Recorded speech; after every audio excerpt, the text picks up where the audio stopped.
Bueno, buenas tardes a todos y a todas. Bueno, hoy un honor total. ¿Hace cuánto que venimos atrás de Ignacio molestándolo? Viviana, lo llamamos. Y bueno, hoy tuvimos esa suerte, la verdad, fantástico. Gracias querido Ignacio por estar acá. Bueno, hoy nos acompaña el doctor Ignacio Noble, él es abogado, escribano por la Universidad del Norte de Santo Tomás de Aquino, Tucumán, Argentina, mediador certificado por el Ministerio de Justicia de la Nación Argentina, árbitro certificado por el Instituto Argentino de Negociación, Conciliación y Arbitraje, especialista en Administración Pública por la Universidad Nacional de Tucumán, magíster en Magistratura y Derecho Judicial por la Universidad Austral, doctorando en Ciencias Jurídicas por la Pontificia Universidad Católica Argentina, especialista en proceso civil, arbitraje y mediación por la Universidad de Salamanca, España, especialista en negociación, mediación por la Universidad de Castilla-La Mancha, España. Recibió formación como posgrado en Derecho Continental Europeo en la Universidad de París, Francia, certificado en competencias para la magistratura por la Escuela Judicial. Y como él me dijo, Andrea, no leas todo, por favor, porque si no, lo queremos escuchar a él hoy, fundamentalmente. Hoy va a estar la presentación de su libro, de su autoría. Obviamente que el doctor es escritor. La presentación de su libro se llama Dictar sentencia o resolver conflictos. Recién estaban hablando con Vivi un poco de eso, la importancia, ¿no?, de la función componedora del juez. La conducción la va a realizar la doctora Viviana Elisa Carrizo. Ella es abogada laboralista, escribana pública, mediadora, abogada del niño, publicista, disertante nacional e internacional, bueno, y una querida amiga. Bueno, también quien está acá con nosotros, la doctora Susana Monti, que podemos, un lujo que estamos acá en este Zoom íntimo, como decimos, y del otro lado que tenemos a los queridos amigos y las queridas amigas por Facebook Live. Así que bueno, gracias Ignacio por estar, gracias Vivi por haberlo logrado, porque sabemos que es un querido amigo, pero que está con demasiado trabajo, y porque es muy bueno, lo llaman de todos lados y eso es fantástico. Acá estas reuniones, igual que a la doctora Susana Monti, que la vemos en todos lados. Gracias por estar. Bueno, de mi parte agradecerles, luego, gracias Andrea, gracias Viviana, gracias Susana, para mí un placer poder acompañarlas hoy, y sobre todo, bueno, para debatir sobre estos temas que nos encanta a los cuatro, ¿no? Así que bueno, vamos a ver a qué ideas llegamos al final del encuentro. Bueno, buenas tardes, Andrea, Susana, Ignacio. La verdad que es un placer. Lo habíamos dicho en off, esto de hablar de mediación, hablar de conflictos, de nuevos paradigmas, bueno, tratar de ver las cosas de otra manera. Y creo, y soy una convencida, que se puede ejercer la abogacía desde otro lugar, en donde generemos encuentros que traigan realmente soluciones, y donde sí se puede aplicar la fórmula gana-gana. Creo que siendo proactivos, empáticos, buena gente, con un poquito de voluntad y formación, obviamente, o sea, son herramientas nuevas, se puede lograrlo. Y acá tenemos al máster, bueno, un referente nacional e internacional. Yo lo sigo hace un tiempo. Cuando él comienza con una serie de entrevistas y larga esta propuesta, dictar sentencia y resolver conflicto, la verdad que a mí me hizo mucho ruido, porque los que estamos en el ejercicio de la profesión hace un tiempo sabemos y estamos convencidos que una sentencia no te resuelve en muchos de los casos el conflicto. Y el conflicto más importante es el relacional, comunicacional, que después de una sentencia muchas veces las partes quedan enemistadas por mucho tiempo más y por siempre. Entonces, bueno, eso me gustaría que hablemos, ese título, de dónde salió, de dónde surgió, y qué te motivó a escribir este libro.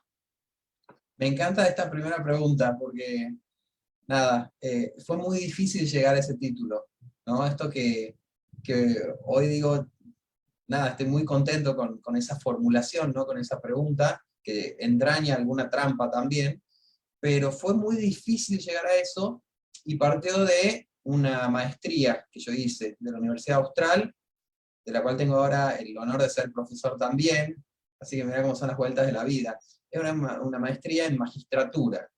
Y yo me preguntaba, digo, a ver, yo estoy haciendo una maestría en magistratura, pero soy mediador, me gusta la mediación, y entonces digo, ¿cuál es el punto de encuentro entre esto que yo hago y esta formación en la que me inscribí? ¿Por qué me inscribí? Primero, porque yo digo, para cambiar el sistema, yo tengo que estar adentro del sistema. No lo puedo cambiar desde afuera. Entonces tengo que entender cuál es la visión del juez para poder entonces trabajar junto con los jueces. Y luego llegó el momento de hacer el proyecto de tesis. Y claro, ahí es donde yo me planteé este primer gran problema de decir, bueno, ¿cuál es el punto de intersección entre lo que yo hago, entre lo que yo creo, y todos estos contenidos que en general tenían que ver con argumentación judicial, con el estudio de casos, ¿no? Entonces era como la parte rígida del derecho. Y ahí es donde yo encontré esta idea de decir, bueno, a ver, todo lo que yo vengo haciendo hasta acá tiene que servir también para la función judicial, ¿no? ¿Cuál es ese punto de equilibrio? Y lo encontré en una clase en donde uno de los docentes, que es el doctor Alfonso Santiago, muy reconocido él, hablaba de las idoneidades del juez. Y cuando hablaba de las idoneidades del juez, mencionaba entre esas idoneidades, por ejemplo, la idoneidad técnica, ¿no? Que es la que siempre se meritúa en los exámenes del Consejo de la Magistratura. ¿Sabés hacer una sentencia o no? Que equivale a ¿sabés derecho o no sabés derecho? Y luego había otras idoneidades que podían tener que ver con la idoneidad física o psicológica, ¿no? Podés estar en el cargo, podés ejercerlo, la idoneidad ética, la idoneidad gerencial, esto ampliando un poco esas idoneidades que se verifican muchas veces muy escuetamente en una entrevista. Y yo me dije, ¿por qué el juez no debe tener una idoneidad en la gestión del conflicto, si evidentemente lo que hace todos los días es, en principio, se supone, resolver un conflicto? Entonces, ¿cómo no estamos midiendo una competencia que es fundamental para desarrollar esa labor que los jueces están desarrollando? Esa fue una primera idea. Y la segunda idea que contribuyó a que yo encuentre este título es algo que yo veía en mi mesa de mediación, que era esta diferencia entre el conflicto judicializado, es decir, el litigio, y el conflicto entendido como el problema que tenían las partes, y de lo cual querían conversar. Y yo me daba cuenta que muchas veces cuando esas partes no alcanzaban un acuerdo, a pesar de todo lo que yo hubiera intentado hacer, yo sabía que, porque había descubierto intereses que tenían que ver con algo diferente a lo que ellos pretendían en juicio.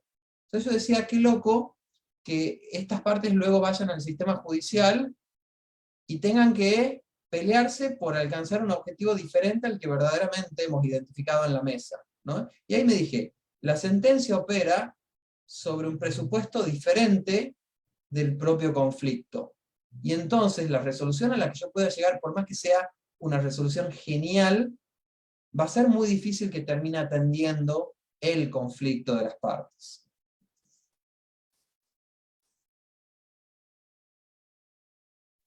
La verdad que fantástico lo que estás diciendo y qué sentido.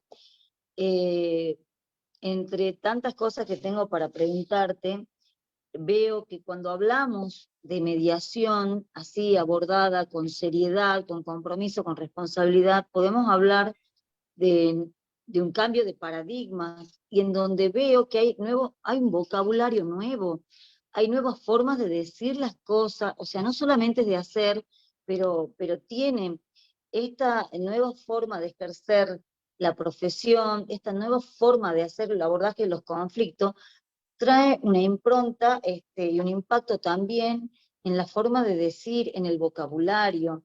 Me gustaría que nos cuente, no recuerdo en estos momentos, pero hablaba algo de la composición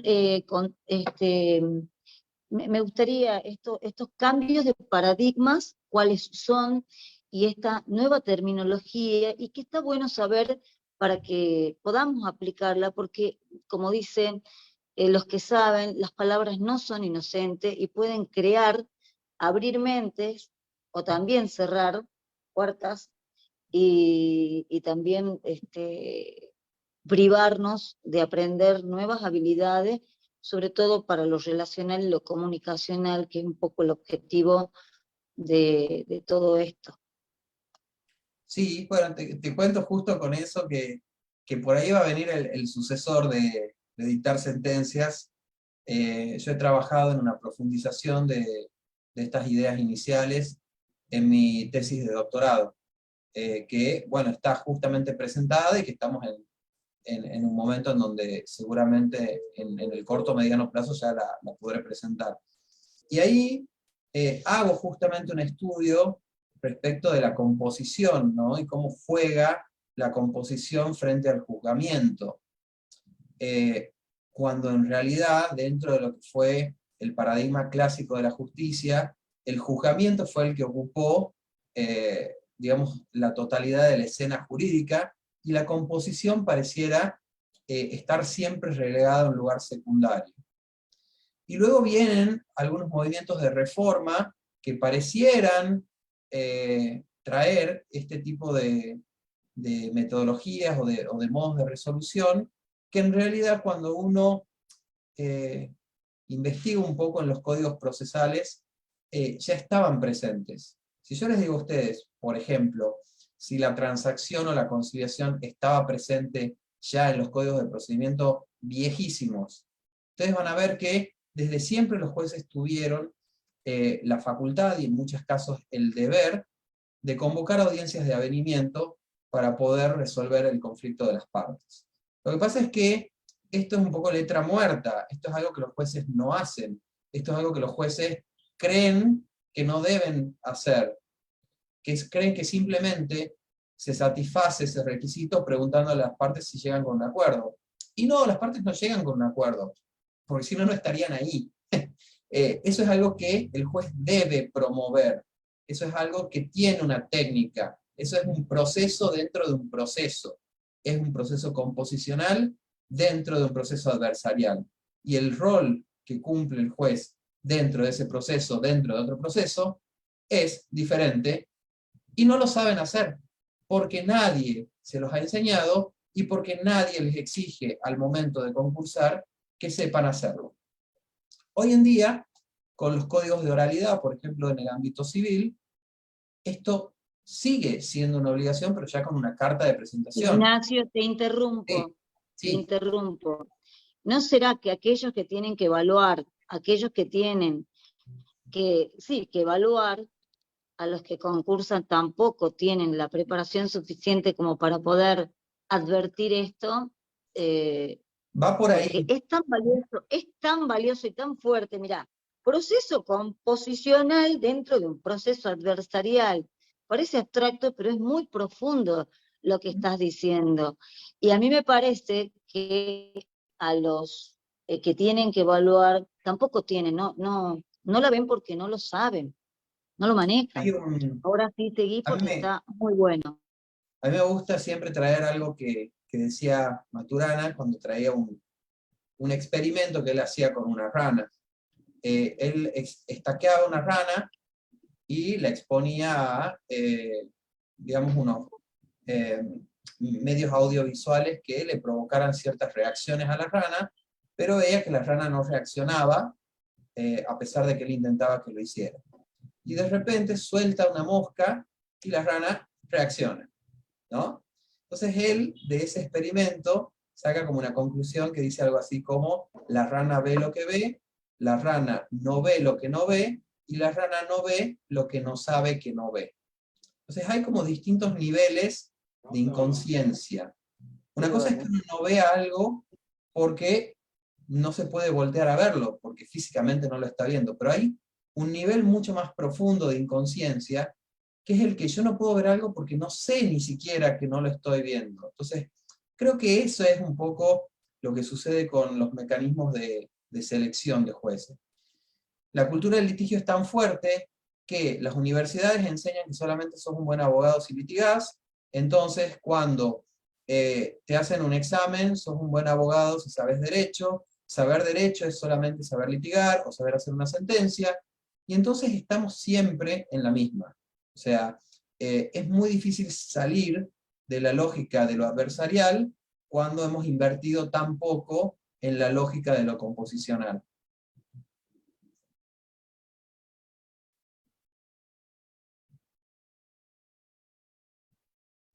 Así es. Te voy a hacer me encantó lo que dijiste. Quiero ver qué opinás. Cuando yo hice la especialización en empresas familiares, ahí en una clase de Glinsky, que es un referente especializado en empresas familiares, en conflictos de ellas, él hablaba que el divorcio express, o sea, el divorcio que trae el nuevo Código Civil y Comercial, que rige a partir del 2015, en realidad es divorcio no exprese. Y cuando las partes, por lo menos yo trato de aplicarlo, me quedé siempre con ese lema así, divorcio no exprese, más que divorcio express. Siempre trato de que las partes vayan a mediación cuando se trata, cuando están de acuerdo, cuando quieren hacerlo de manera bilateral, conjunta, porque hay cosas que es una muy buena oportunidad la mediación para que puedan expresar. Yo quisiera saber qué opinión tenés sobre eso, Yo, Ignacio. yo soy más generoso tal vez con esa reforma del código. ¿En qué sentido? Yo sí creo que generaba mayor violencia esto de sostener a las partes dentro de una relación en la que no querían estar, y luego con esta obligación de demostrar que el culpable así había sido el otro, para poder llegar a determinada resolución. Creo que eso no favorecía. Y, No, en eso yo o sea, estoy sí, totalmente de acuerdo en el nuevo divorcio, pero totalmente de acuerdo. El divorcio con causa, eso no iba más, sino simplemente que se te termina por ahí la claro. historia y es como muy abrupta y no hay, yo creo que debería haber como un masajeo del quiebre o de poder hacerlo de otra manera, que no, las partes no terminen tan polarizadas, tan enemistadas, tan Lo que pasa es enfrentadas. que a mí me parece que en realidad lo que todavía no se trabajó del todo, que sí es también una intención del divorcio express, es esto de trabajar en el convenio regulador. O sea, esta obligación que uno sí tiene de presentar una suerte de propuesta. Y creo que esa es la ganancia de la composición dentro de este nuevo sistema. Es decir, las partes deben intentar en algún punto llegar a un acuerdo, está bien que sin tal vez las herramientas que podría darle la mediación, pero sí en la medida en la que uno puede promover, y esto creo que es una tarea de los abogados, que asesoran a las partes en forma previa a la judicialización del divorcio, de por qué te sirve también, siendo abogado litigante, saber de negociación. Porque los abogados siempre han negociado. O sea, cuando nosotros utilizamos el símbolo del café, que el abogado se junta en un café, no era otra cosa que negociar para poder resolver un tema. O sea, lo hicimos siempre.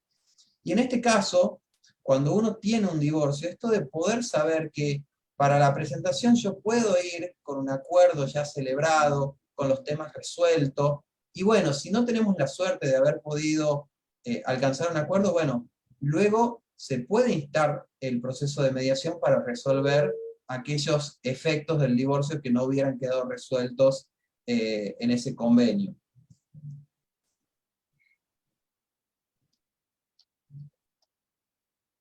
Mira, la verdad que nos deja para reflexionar, porque muchas de las cosas que estás diciendo, que nos estás contando en relación a este proceso, son que nos invitan, ¿no?, a mirar las cosas de otra manera. ¿Y cómo será que nos A invitan ver, tanto? Que justo Susana me decía, quiero hacer una pregunta, André, le digo, ¿y qué querés preguntar? Una pregunta, me ahí parece, está. ¿qué decís vos, Vivi?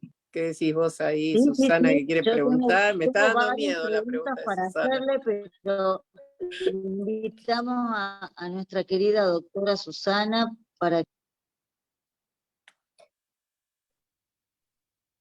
Bueno, muchas gracias. La verdad que no sé si es viable o si nos puede contar el final, ¿no? El final del libro, pero por ahí alguna idea. ¿Pueden los jueces resolver conflictos o solamente pueden... Bueno, no te aguantaste, Susana. Esa era la conclusión. No, mentira. ¿Sabés qué es lo interesante un poco lo interesante del ciclo de entrevistas que hicimos? Es que es una pregunta por un lado tramposa, ¿no? Porque te pone a escoger, es o dictar sentencias o resolver conflictos. Entonces esa es como la primera trampa de la pregunta. Pero luego, esto que en realidad es una provocación, o sea, la pregunta pretende ser una provocación, tiene un montón de respuestas. Y lo interesante para mí, más allá de las respuestas que yo tengo, fue conocer de la voz de los propios jueces cuál era su percepción acerca de si esto era posible. Y las visiones son muy diversas. De hecho, por supuesto, en general coinciden en esto de tener que darle una preferencia a la resolución del conflicto, pero luego también los argumentos son muy diferentes. Yo en este trabajo que hice de tesis, en el doctorado, utilizo esas entrevistas y hago un análisis comparativo para poder extraer algunas conclusiones en torno a cuál es la visión de ellos respecto de esta pregunta. ¿Cuál es mi visión? Que no tiene por qué ser la única. Yo creo que son dos planos diferentes de análisis. La resolución material de un conflicto en general no está dentro del plano de la resolución judicial, porque, y acá es necesario introducir algo de teoría de la negociación, porque en general el juicio se posa sobre la presunción de que lo que las partes verdaderamente quieren es aquello cuya pretensión se expone en el objeto del juicio, ¿sí? El desalojo, el daño y perjuicios, el alimento, el régimen de comunicación. Y nosotros, desde el punto de partida, sabemos que la posición es solamente la expresión más inmediata de aquello que eventualmente las partes quieren conseguir. Pero que es solo el punto de partida, la punta del iceberg. Entonces, si yo genero todo un procedimiento de averiguación de la verdad para poder definir si le doy o no le doy esto que está pidiendo, o hago lugar a esto que está resistiendo, en definitiva, mi sentencia va a terminar siendo por lugares muy diferentes a los lugares por donde va el conflicto. Porque el litigio es una construcción jurídica para resolver conflictos, pero bajo determinadas pautas, que no son las pautas de lo social que nosotros estudiamos en la teoría del conflicto. Entonces, es muy difícil que una sentencia resuelva materialmente el conflicto. Lo que puede la sentencia es resolver formalmente. ¿Esto qué quiere decir? Decir, yo resolví el conflicto porque dicté una sentencia. De hecho, cuando los jueces dictan sentencia, al final de la estructura de la sentencia, que empieza con el autos y vistos, las resultas, el considerando, y al final dice, resuelvo. O sea, esta asimilación no es gratuita. Hay toda una construcción en torno a la decisión del juez, como tal, resuelve el conflicto. Y nosotros no nos lo cuestionamos. Ese resuelvo para nosotros es así. Para eso que se creó el Poder Judicial, para resolver conflictos. Ahora, la pregunta que sí debemos hacernos es, ¿qué pasa cuando se dicta sentencia? Materialmente. ¿Qué le pasa a esas partes? ¿Qué le pasa a esa familia en donde uno gana y el otro pierde? En una familia, si hay uno que pierde, pierden todos. Eso es seguro. En una sociedad, si uno de ellos pierde, pierden todos. Y entonces, la posibilidad de pensar en soluciones ganar-ganar, que se alejan de esta idea de yo tengo que decir quién está equivocado y quién tiene la razón en función de la averiguación de lo verdaderamente ocurrido, que ese es otro gran tema, el tema de la verdad, y que lo abordo también en el libro y en la tesis, nos lleva entonces a identificar que la resolución material del conflicto no opera a partir de una resolución judicial. Opera de la misma manera que nace, que es en la subjetividad de las partes. Lo que para mí es conflicto no es lo mismo que lo que para vos, Susana, es conflicto. Tal vez lo que a mí me moleste, lo que yo veo como un problema, para vos no es nada. Y entonces, el conflicto no es algo objetivo, el conflicto es algo subjetivo, es un fenómeno social. Y entonces, si nace en la mente de las personas, así como la guerra nace en la mente de las personas, y la paz también nace en la mente de las personas, es también la resolución la que nace cuando las personas piensan, están convencidas que ese problema o esa diferencia que tenían ha desaparecido. No cuando alguien dice, esto ha sido resuelto. Y entonces, dictar sentencias o resolver conflictos, bueno, siempre yo priorizaría resolver conflictos primero. Creo que esa es la función que tiene la justicia, pacificar los vínculos sociales. Luego, si no es posible, porque aquí hay una cuestión que es la voluntariedad, yo no siempre puedo resolver colaborativamente porque el límite es lo que las partes quieren o no quieren, y eso debo respetarlo. Bueno, eventualmente debo dictar una sentencia. Y esa sentencia, en la mayor medida de lo posible, debe tratar de resolver el conflicto. Y en última instancia, si ni una cosa ni la otra es posible, bueno, el método adjudicativo existe también subsidiariamente para dar una respuesta a la sociedad frente a un conflicto y evitar que quede sin resolverse, aunque sea formalmente. Pero lo que sí tenemos que identificar es que este es un camino de subsidiariedad que tiene que empezar o que tiene que tener el foco puesto en la resolución material del conflicto. Buenísima, buenísima la pregunta. Vos sabés que cuando hablamos de empresas familiares, una de las cosas, hay uno de los trabajos que yo hice, que siguiendo a Eduardo María Fabier Dubois, que es un referente a nivel internacional, un estudioso del tema de las empresas familiares, él escribió sobre las 12 trampas legales. Cuando habla de las 12 trampas legales, la primer y más importante de las trampas legales es el tema de la judicialización del conflicto. Es decir, esa debe ser la última ratio cuando hay problemas en las empresas familiares, es decir, en la vinculación entre la empresa y la familia empresaria. Es la última ratio. Entonces, ahí a mí me quedó bien claro. ¿Por qué? Porque cuando se judicializa el conflicto, hay un quiebre en la familia y en la empresa, en el sustento de la misma. La verdad que es todo un universo de situaciones para analizar desde lo comunicacional, desde lo relacional, y cómo la mediación viene a ser, digamos, una alternativa, una de las primeras alternativas recomendables para poder solucionar o gestionar los conflictos. Seguramente vos tenés, bueno, una opinión al respecto. Esa es una, ¿qué opinás sobre eso? Te quería preguntar. Y también te escuché cuando hablabas, yendo a las cuestiones terminológicas, no hablar de acceso a la justicia, sino de acceso a justicia. Eso me gustaría que nos cuentes un poquito también. Bueno, en torno a lo primero, a lo que mencionabas de la última ratio, y también te diría a lo de acceso a justicia, en nuestro país hablar de principio de subsidiariedad, de última ratio y demás, así como acceso a justicia, es hablar de Hayton de Nolasco y de Gladys Álvarez, ¿no? Que son estas grandes maestras, grandes precursoras que hicieron posible que muchos de nosotros estemos aquí. Creo que sin ese trabajo fuerte, previo, y de parte de quienes estaban dentro del sistema judicial, ¿no? Que creo que eso es súper interesante, cómo se dio desde adentro del propio Poder Judicial, hoy podemos hacer estas distinciones conceptuales, que también por supuesto las hacen en otros lugares, y que ellas mismas las aprendieron de los Estados Unidos, ¿no?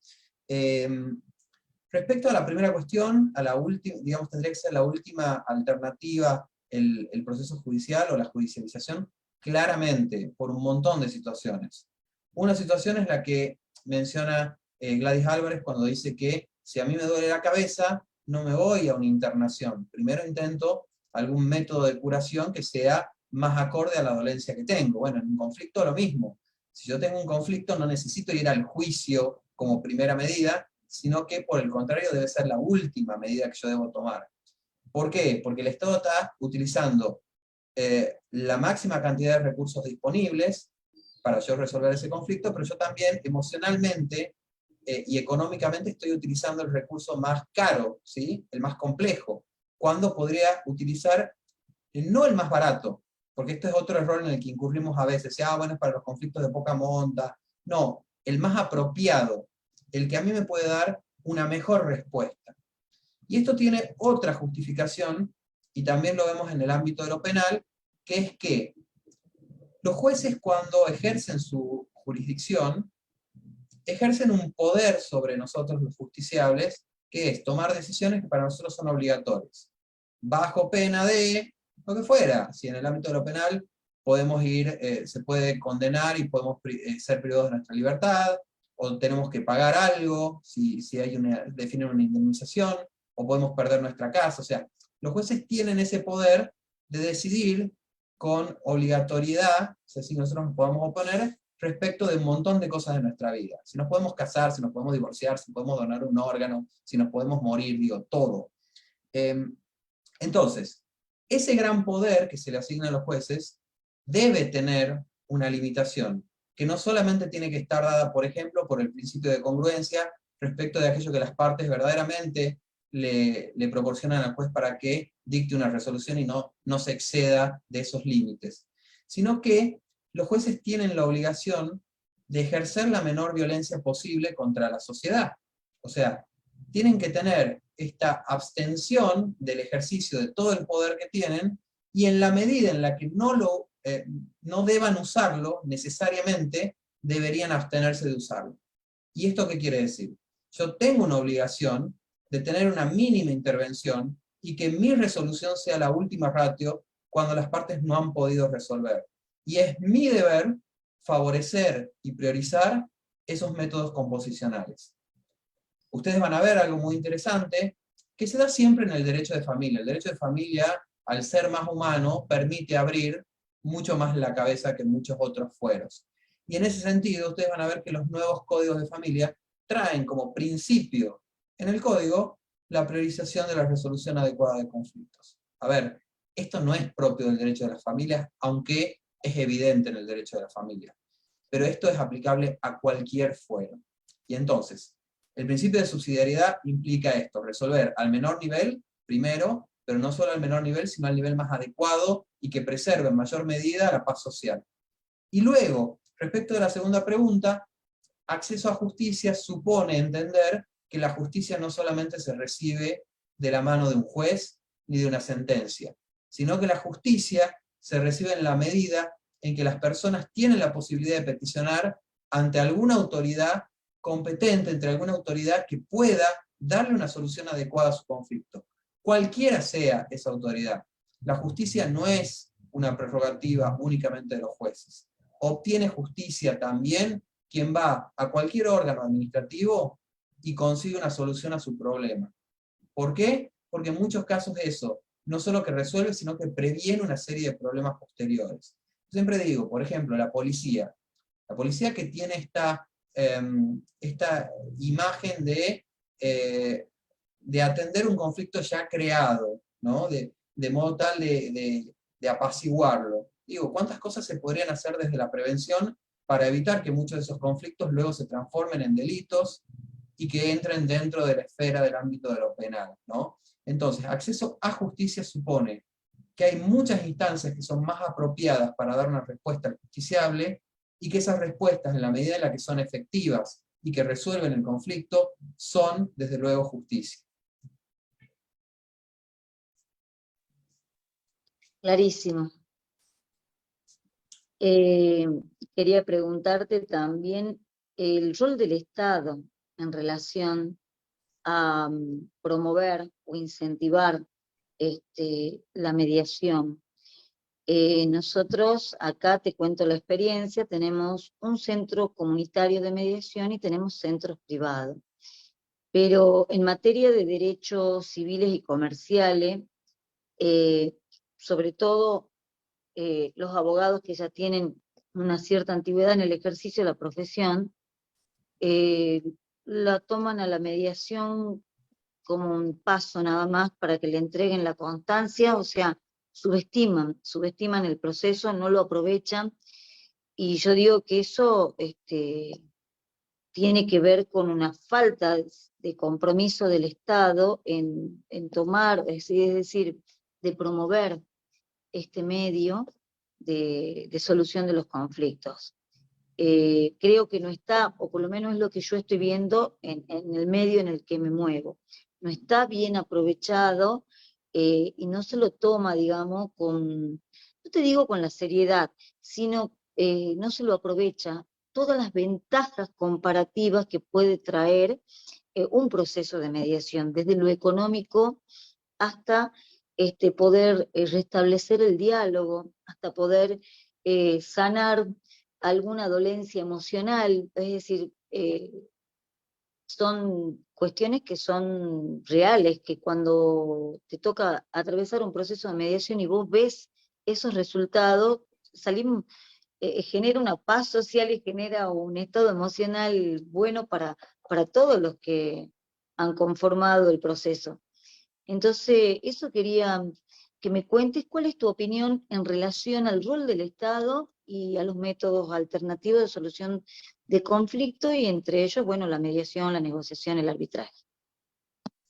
Esa es una respuesta tan compleja, ¿no? Se la puede abordar de tantos lugares, pero, a ver, lo abordo desde lo primero que se me viene a la cabeza. Lo primero que yo pienso es, nosotros sí hemos dado un paso importante.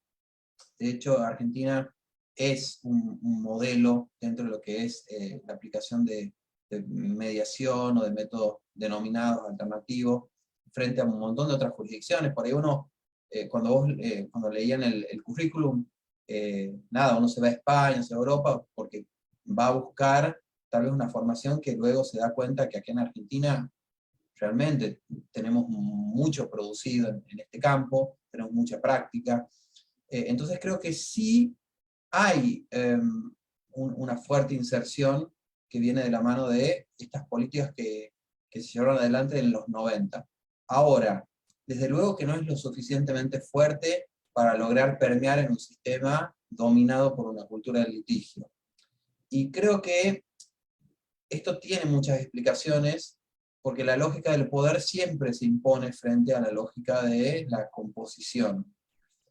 Luego, a ver, cuando analizamos el sistema, por ejemplo, de justicia penal, y cómo el Estado expropia el conflicto de los ciudadanos, y de alguna manera el ejercicio de este poder punitivo le da un lugar o un rol de poder decidir el destino de los ciudadanos, de las personas que estamos sometidos a ese poder, explica en gran medida por qué quien ejerce el poder tiene cierta, digamos, no quiere dejar, digamos, de ejercerlo. Entonces, todas aquellas políticas que tiendan a la democratización de ese poder, o a la horizontalización de ese poder, son muy resistidas, ¿no? Nosotros, ¿qué es lo que venimos a decir? Venimos a decir, Estado, abstenete de intervenir, promueve que sean las personas las que desarrollen sus capacidades, y que sean ellas mismas las que resuelvan. Abogados, antes de llevar el caso a los tribunales, esperen, intenten que resuelvan. Entonces, hay algo que yo siempre busco los ejemplos en la ciencia médica, porque me parece que ahí uno lo ve clarísimo. Y cuando uno dice, ay, bueno, me voy a este médico, y este médico me manda a hacer un montón de análisis en el laboratorio que tiene pactado para lograr, y uno lo critica al médico, y dice, o me da los medicamentos porque el laboratorio tal. ¿Y por qué nosotros no vemos esa ética en nuestro ejercicio profesional? ¿Por qué llevo yo a una persona a un juicio cuando le podría haber dado una solución mucho más adecuada, a un menor nivel de gasto y a un menor nivel de afectación emocional, ¿no? Por un interés propio, porque mis honorarios son eventualmente mayores, o por lo que fuera. Si es una creencia o no, bueno, tal vez eso merece una discusión mayor, de cómo está remunerado el acuerdo en mediación. Pero lo que voy es, de una u otra manera, aún siendo menores, yo no puedo anteponer mi interés personal frente a la respuesta que yo le tengo que dar a mi cliente, porque esto es una cuestión ética. La pregunta que uno hace frente a cualquier profesión es, ¿para qué existe esa profesión? ¿Cuál es el bien que devuelve esa profesión a la sociedad? Bueno, el médico cura, los arquitectos pueden generar estructura, vivienda, lo cual, bueno, nosotros qué bien le damos a la sociedad, favorecer la resolución pacífica del conflicto. Luego, cuando nosotros analizamos nuestro sistema de justicia, ¿es esto lo que le estamos devolviendo? Chiste más, chiste menos, esto de la clásica imagen de los Simpsons, que dicen, bueno, ¿qué pasaría si no hubiera abogados? Y aparecen todos de la mano en una ronda. Esto que es humorístico, en realidad nos interpela a nosotros, a decir, ¿qué es lo que le estamos devolviendo a la sociedad? ¿Realmente nuestro servicio es un servicio que estamos prestando con ética o no? Bueno, creo que estas son algunas de las respuestas por las cuales muchas veces los métodos permanentemente encuentran un ataque en distintos operadores y hacen bastante difícil la inserción definitiva. La cultura del litigio siempre va a estar ahí, siempre va a resistir, y yo creo que lo que tenemos que entender quienes nos dedicamos a esto es que nuestra función va a ser siempre contracultural. Nuestra función siempre va a ser ir en contra de lo estatuido, ¿no? Y en ese sentido, me parece que es una responsabilidad muy grande, ¿no? Y creo que nos ubica en un lugar de no desmotivarnos, porque en general los resultados que vamos a obtener van a ser bastante desilusionantes para nosotros, ¿no? Esto de ir siempre contra la corriente, de tener que convencer, de tratar de mostrar con estadísticas que somos buenos, cuando el sistema judicial tenga los números que tenga, tiene su lugar ganado y nunca nadie lo cuestiona. En cambio, frente a cualquier reforma procesal, el proceso de mediación está hoy, mañana no está. Entonces digo, hay una lucha que tiene que ver con ir siempre en contra de la corriente, tratar de mostrar por qué estos métodos son buenos, y desde mi lugar, creo que el trabajo desde la academia, el trabajo desde la escritura, de obras como esta, lo que permiten justamente es dar argumentos del por qué tenemos que ir hacia un sistema de justicia diferente.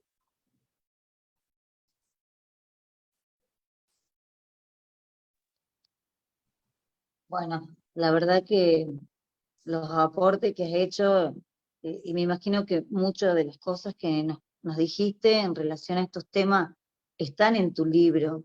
¿Qué otra cuestión consideras que a vos te ha movilizado mucho para escribir y que tu libro nos puede brindar a aquellos que nos interesan estos temas, incorporar recursos y herramientas para poder gestionar mejor los conflictos, que yo siempre lo interpreto desde este lugar?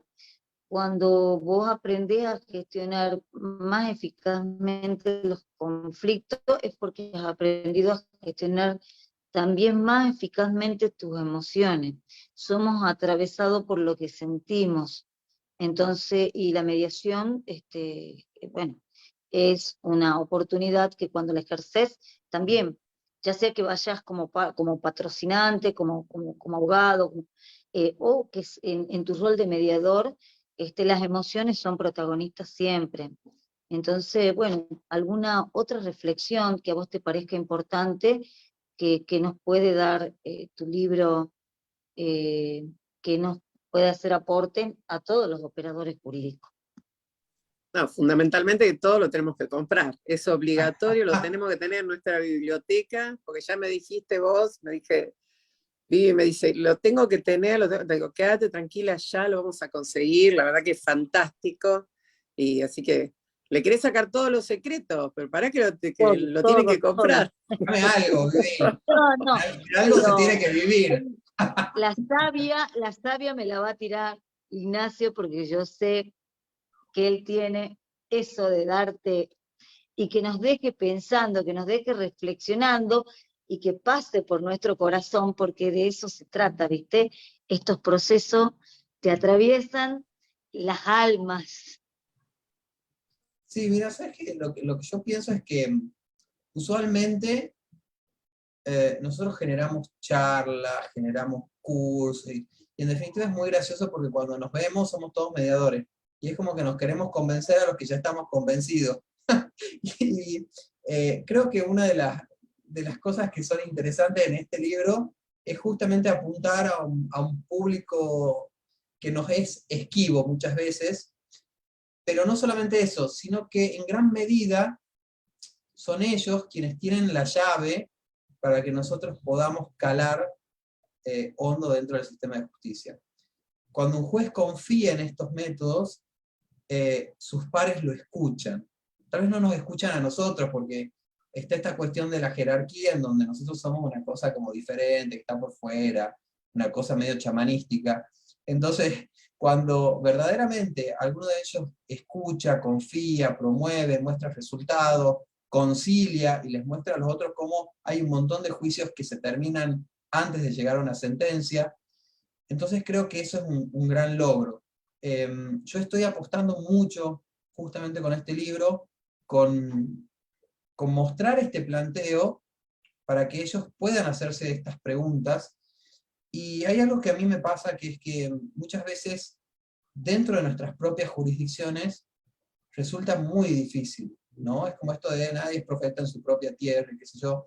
Y por ahí me ha pasado que en otros lugares de acá de Latinoamérica, donde he tenido la suerte de poderlo mostrar, son muy receptivos y se interesan mucho. Entonces, a veces digo, qué bueno que sería que nosotros podamos mirarnos, ¿no?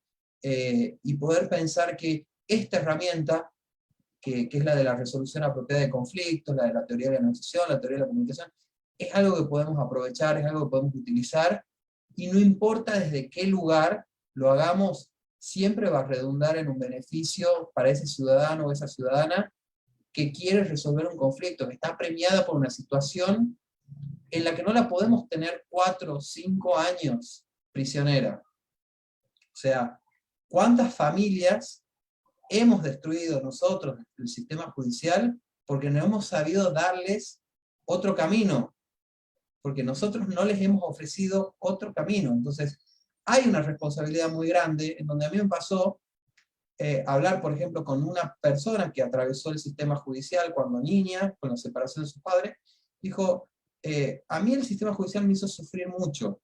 Incluso, en aquella época, por ahí no era tan común escuchar a niños y adolescentes, dice, yo fui escuchada, pero las preguntas que me hicieron me llevaron a contestar cosas que yo no quería, o que no sabía que iban a tener el impacto que finalmente tuvieron para mi vida futura, en cómo mi familia reaccionó frente a eso que yo dije, y cómo fue la reacción luego de los otros miembros de la familia, con la consecuencia del pronunciamiento frente a mi intervención. Entonces digo, ¿cuántas relaciones rompemos, sin quererlo desde luego, pensando que hacemos lo mejor posible, porque no estamos preparados para ofrecerles otra alternativa a las personas?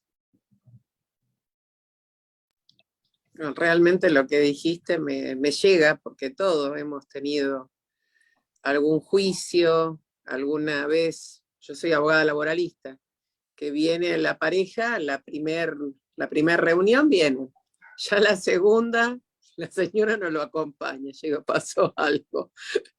Entonces, a veces, por la parte económica, hasta me ha ocurrido algo peor, ha ganado mucho dinero y se han separado.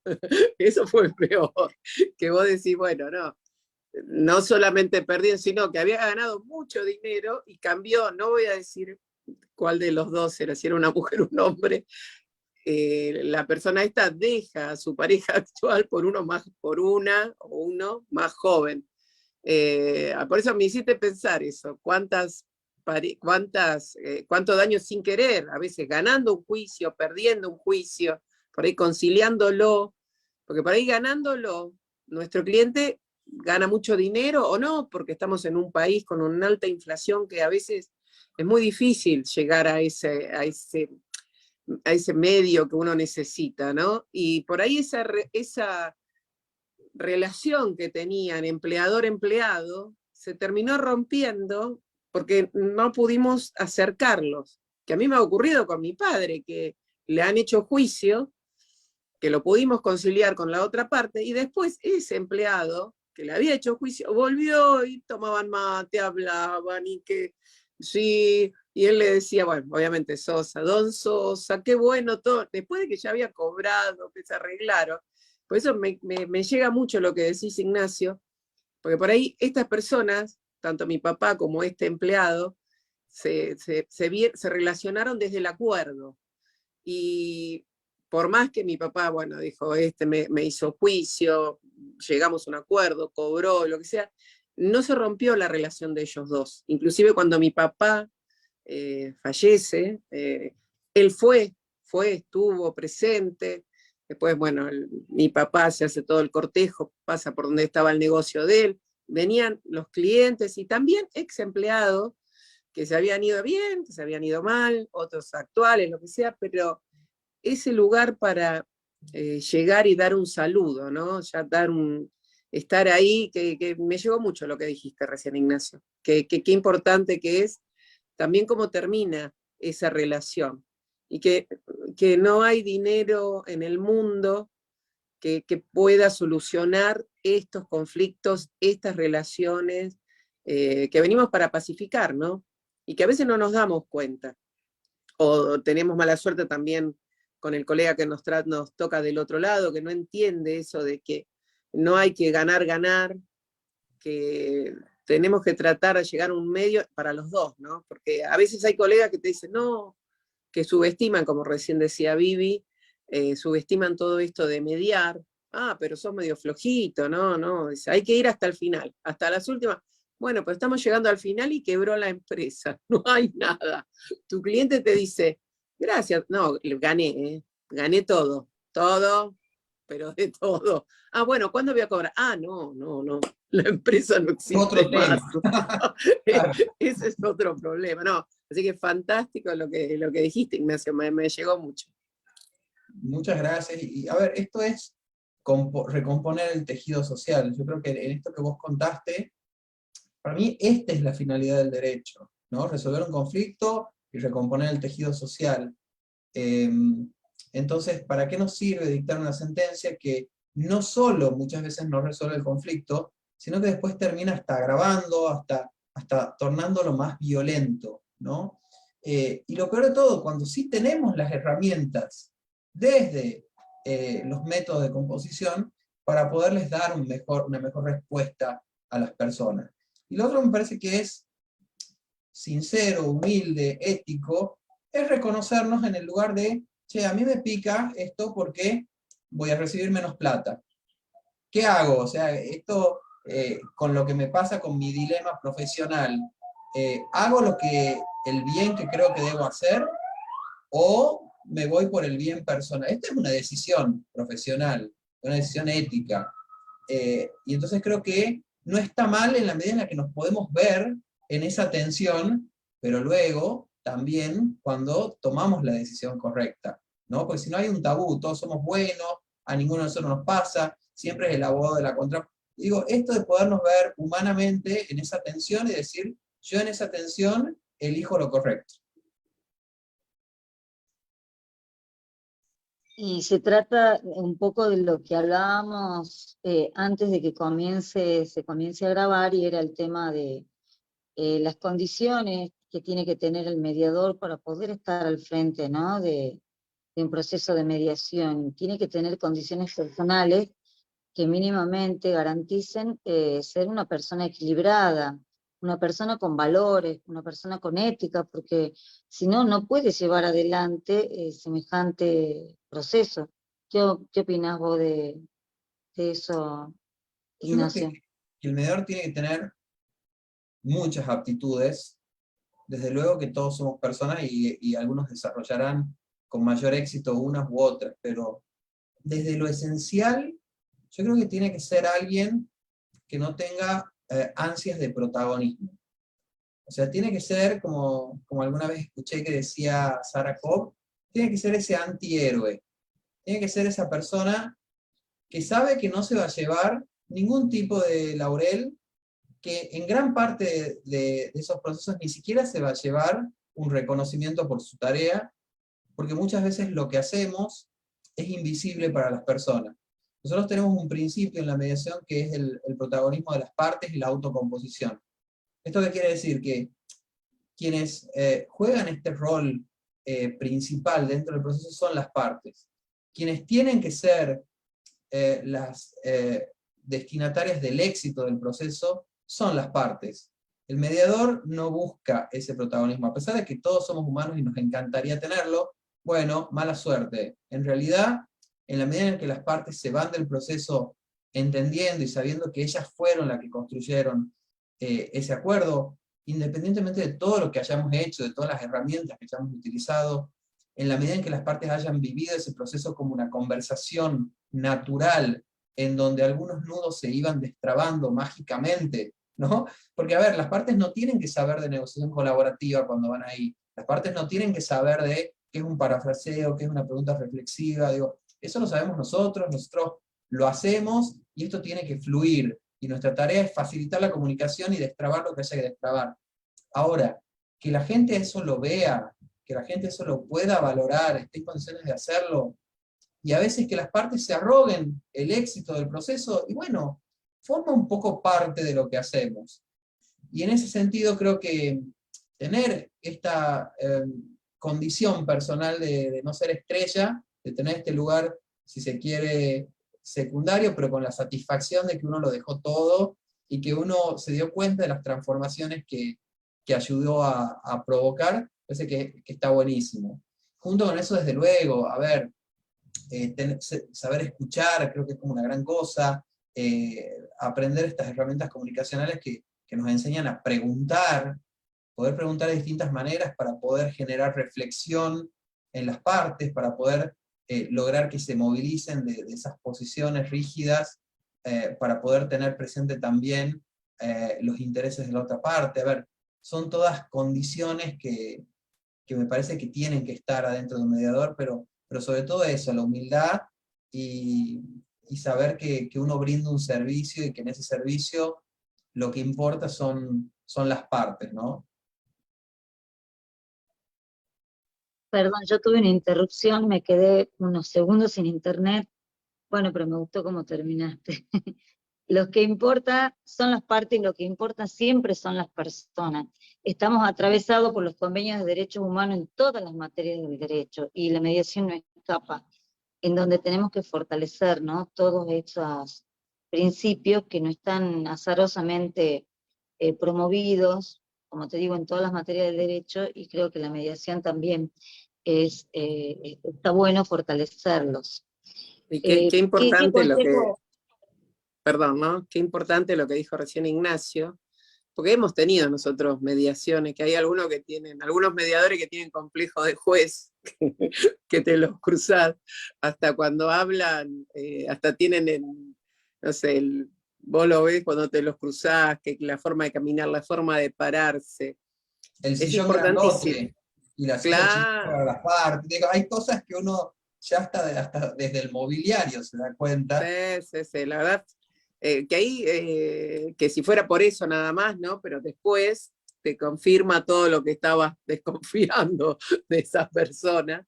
Qué importante ese protagonismo, que no lo tienen que tener, que no lo tenemos que tener nosotros tampoco, los abogados de las partes, que fundamentalmente es ese, el conflicto, y ver cómo podemos solucionarlo.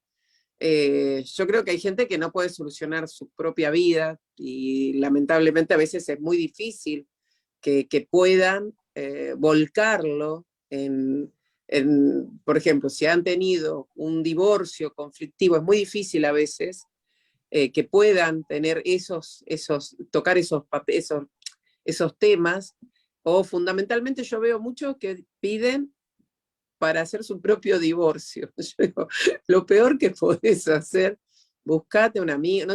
Yo pienso a veces, ¿no tenés un amigo que te haga un divorcio? No digo un mutuo acuerdo, pero un amigo, una amiga que pueda solucionarlo, porque uno lo ve tan grande cuando es de uno. A mí me pasa, Ignacio, a mí me llega una carta, o me dice, no sé, debe tanto de luz, y yo ya, ¡ay, qué drama! Y el cliente viene y me dice, doctora, me pasó todo esto, 5 juicios, no es nada, quédese tranquilo, lo vamos a solucionar. Pareciera Claro, que... pero también ese ejemplo que vos diste, Andrea, me parece espectacular. Yo trato de usarlo seguido, porque los abogados tenemos lo que se llama la causa propia. Cuando es la causa propia, es para nosotros una cosa terrible, se nos cae el mundo encima, estamos todo el día pensando en eso, torturamos a todo el mundo con nuestra causa propia, vamos al juzgado y decimos qué mal que funciona este juzgado. Bueno, hola, eso que nos pasa a nosotros en nuestra causa, es lo que le pasa a la gente en su causa. Nada más que para nosotros eso es trabajo. Y esto a qué reflexión nos lleva.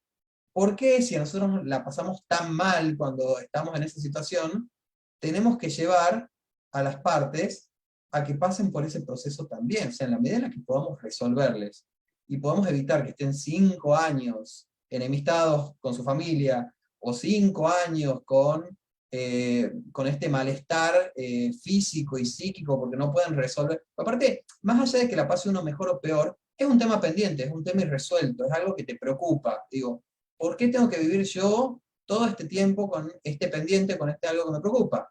Entonces digo, vivir la causa propia, creo que en algún punto te tiene que ayudar a reflexionar siempre, decir, che, lo que están sintiendo mis clientes en este momento es esto.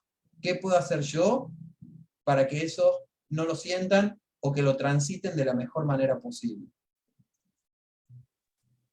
Yo te voy a hacer me encantó todo lo que dijiste y voy a hacer una última reflexión para, a ver, tu opinión.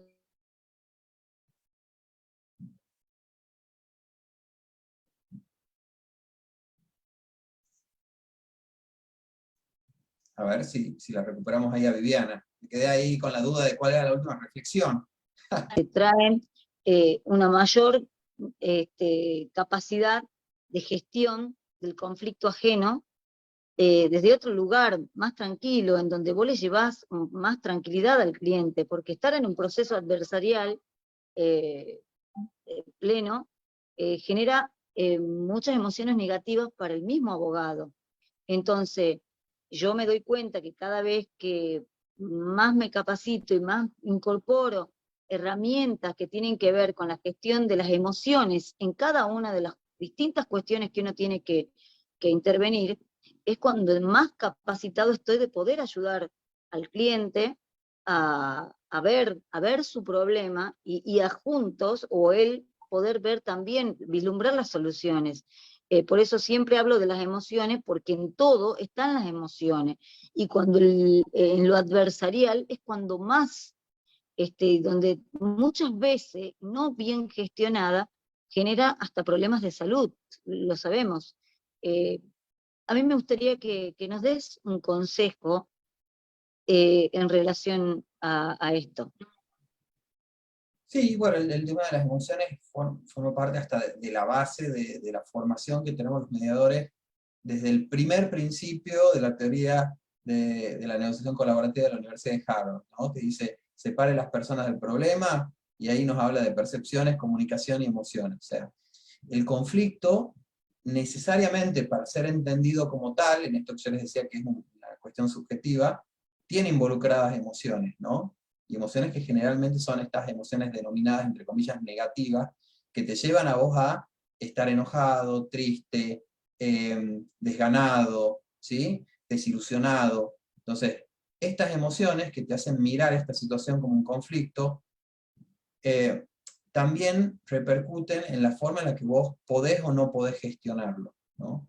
Y uno lo que tiene que poder intentar es esto de poder reconocer cuáles son las emociones que uno mismo tiene, ¿no? Por las que uno mismo atraviesa, de modo tal que ese autoconocimiento y ese autocontrol, una vez que uno lo ha podido practicar, luego puedan ir hacia el otro, ¿no? Esto de cuáles son las habilidades sociales que necesitamos también para poder trabajar con aquellas personas que están atravesando estos episodios emocionales de ira, de enojo, ¿no? de tristeza, de falta de escucha, porque en un conflicto, si nosotros queremos restablecer la comunicación, y bueno, es muy difícil que las personas que están en esa situación emocional puedan estar dispuestas a escucharse, puedan estar dispuestas a dialogar, puedan estar dispuestas a colaborar. O sea, hay un trabajo previo que desde la visión de Harvard tiene que ver con esto de separar a la persona del problema, en donde nosotros tenemos que gestionar primero las emociones, y una vez que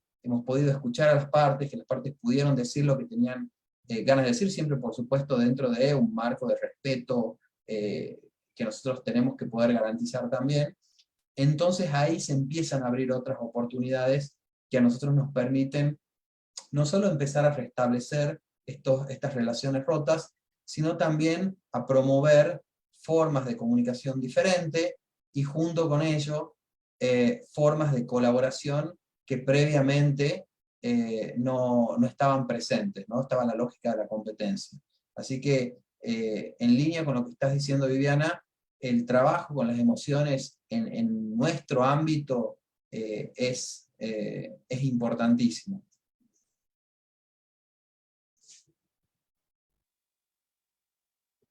Bueno, fantástico. No sé si Susana o Andrea quiere hacerle alguna otra pregunta. La verdad que podríamos estar hasta mañana. Son tantas cosas que da Nada más este tema que tan lindo. qué lindo encontrar a alguien así, una persona, no porque está acá Ignacio, yo lo sigo en todas sus charlas, tan preparado, con tanta humildad, como puede bajarlo, no solamente para que lo entiendan, yo no soy mediadora, cómo puede bajarlo con simpleza para que lo podamos entender todos y todas, que no es fácil, no es fácil lograr eso. Así que yo estoy feliz, no te quiero molestar más. Yo creo que Susana quería hacer una pregunta, la veo ahí que está queriendo preguntar algo. Solamente agradecerte, Ignacio, la verdad que te agradezco de corazón, te agradezco de corazón. Agradecer, gracias Andrea, gracias Viviana. Ignacio creo que le hace también honor a su apellido, noble y nobleza desde un principio, y nos da esa posibilidad, como decía en un momento, de tomar conciencia, ¿no? De a poco, con las palabras precisas, de a poco, porque no, esto es un proceso, yo creo que es un cambio social en cuanto a la justicia, que es la justicia de abajo para arriba. Yo, como mediadora, yo soy especialista en derecho tributario, pero es como que la mediación me empezó a dar solución a los conflictos y la verdad es que me apasiona. Así que bueno, agradecerle muchísimo, porque tanto la ética profesional, estas cuestiones, para mí lo de los valores y querer colaborar y ser, como decía él, apuntalar al entramado social, ¿no? Operadores de conflictos, somos técnicos también, ¿no? Más allá de lo personal, tenemos una preparación. Así que bueno, felicitarlo, voy a leer el libro. Gracias Viviana, gracias Andrea, gracias Ignacio por invitarme, me encantó. Así que bueno, gracias. La verdad que sí, y como uno dice, ¿no? Pero tan preparado, es un orgullo, porque no vamos a hablar de la parte negativa, que algunas veces tenemos alguno que otro que nos critica, a veces con razón, ¿no? Porque uno ha estado en los tribunales de disciplina y ha encontrado, yo lo que les digo es lo menos, es lo menos el colega que se porta mal, realmente, y en esta época de pandemia, tan solidario ha sido, tanto con los jóvenes como con los mayores. Realmente encontré colegas súper solidarios, así como vos, como Ignacio, obviamente como Vivi, ahí lo veo a Adam también que está conectado, y todos los que están por Facebook Live. Solidarios, todos una palabra de cariño, una palabra de consuelo, porque a veces también los abogados, aunque no lo crean, tenemos corazón y estamos un poco tristes, ¿no? Con los golpes que nos pasan, ¿no? Que nos ocurren. Y realmente eso es un orgullo, Ignacio, eso es un orgullo. Te agradezco por cómo nos dejás a nosotros, porque es lindo también encontrarse con colegas así, que nos dejan pero tan bien puestos, parados, que todos dicen, ¡ay, qué bueno este abogado! Y me encanta esa humildad que él tiene, cómo pone en valor y cómo lo baja, lo pone en una persona que sabe tanto y lo puede volcar de una forma tan simple que, como dice él, el protagonista no soy yo como mediador, el protagonista es el problema y en este caso las partes. Ni siquiera nosotros, los abogados, que hacemos un poquito de acting, a ver si con eso cobramos un poquito más, pero no pasa eso. Y así que la verdad, gracias Ignacio por dejarnos tan bien, por eso, por enaltecer nuestra profesión, que es maravillosa, que tenemos colegas tan buenos y tan buenas, y la verdad que eso, yo me quedo con eso, que la verdad que reconforta el alma encontrarse con gente, y eso es lo que nos gusta, porque después dice, usted empieza el Día del Abogado y es toda una semana de festejo. Bueno, nos gusta festejar, nos gusta encontrarnos, nos queremos, y la verdad que es fantástico eso. No sé, Vivi, si querías decir algo, y después, obviamente, No, Ignacio, mira, para cerrar. leyendo los comentarios en Facebook Live, seguramente después Ignacio los va a leer, pero bueno, los leemos en vivo, me parece que son aportes muy valiosos. Dice Valeria Biagioni, qué buen espacio para reflexionar. Gracias por abrirlo a nosotros. La visión restaurativa tiene que estar siempre presente en nuestras mesas de Y mediados. Y Sí. Valeria es una gran abogada. Ella es aparte de la parte de Noveles, que está ahí, va a estar en Madrinazgo, en ADF, del doctor Nahuel Altieri. Y la verdad que Vale es una genia, trabajadora, ayuda todo el tiempo, aconseja a los más jóvenes, y a los Noveles, porque es difícil también el Nobel. El camino del Nobel es difícil, porque vos sos Tenemos joven una y gran todos te perdonan. responsabilidad Pero, de ir marcándole también total, que hay otra alternativa y que se puede vivir de la totalmente, profesión, ejercerla honestamente y sin necesidad de promover el conflicto, sino de promover la paz social, como es lo que totalmente. proponía. Pero tenemos que trabajar Total. con nosotros mismos, como nos dice Ignacio. Dice, ninguna sentencia maravillosa en cuantificación dineraria, si hay tiempo de cobrarse, no hay patrimonio o recursos para cobrar, es restablecedora de ningún derecho vulnerado, lesionado, por el cual el litigio se inicia. Prima siempre la libre autodeterminación de las partes para mejor arribar a una solución. Entonces me parecen aportes que son valiosos, que bueno, de eso se trata, simplemente de mejorar la vida de las personas.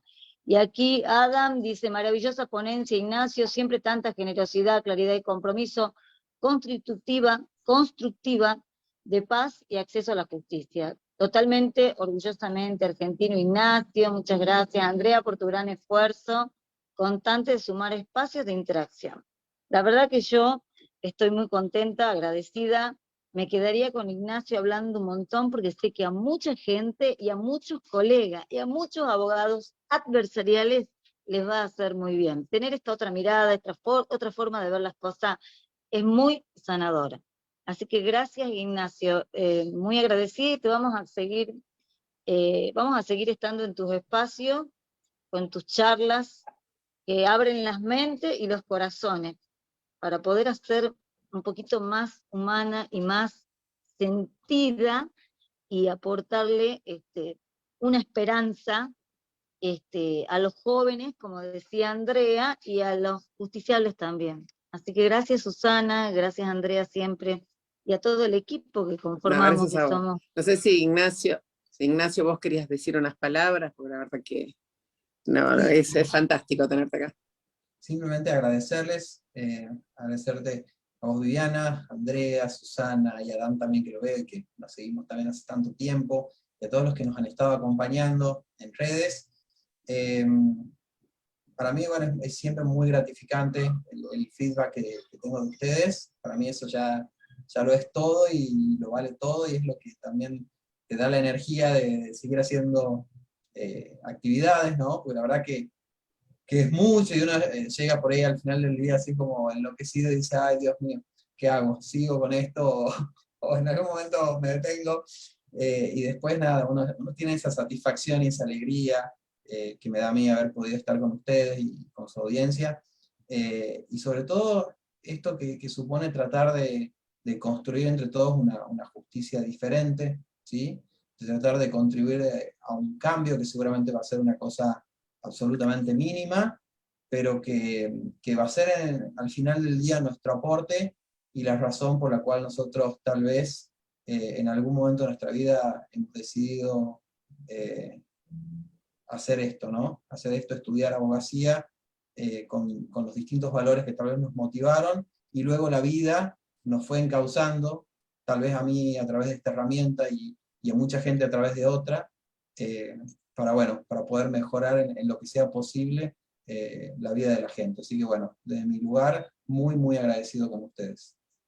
Muchas gracias, la verdad que hermoso final. No sé si querías usar, si alguien quería, o ya estamos con todo, la verdad, las palabras de Ignacio, un cierre fantástico, fantástico. Gracias, Ignacio, de corazón. Como dice Vivi, como dice Susana, te vamos a seguir viendo en todos los espacios, y gracias por todo lo que haces. Un cariño grande. Gracias. Besito. Hasta un nuevo encuentro, Gracias, porque no será el primero ni el último. O sea, no será el último. Totalmente. Hasta un nuevo totalmente. encuentro. Gracias, Ignacio. Gracias, Susana, muchas gracias. nos Gracias, estamos viendo.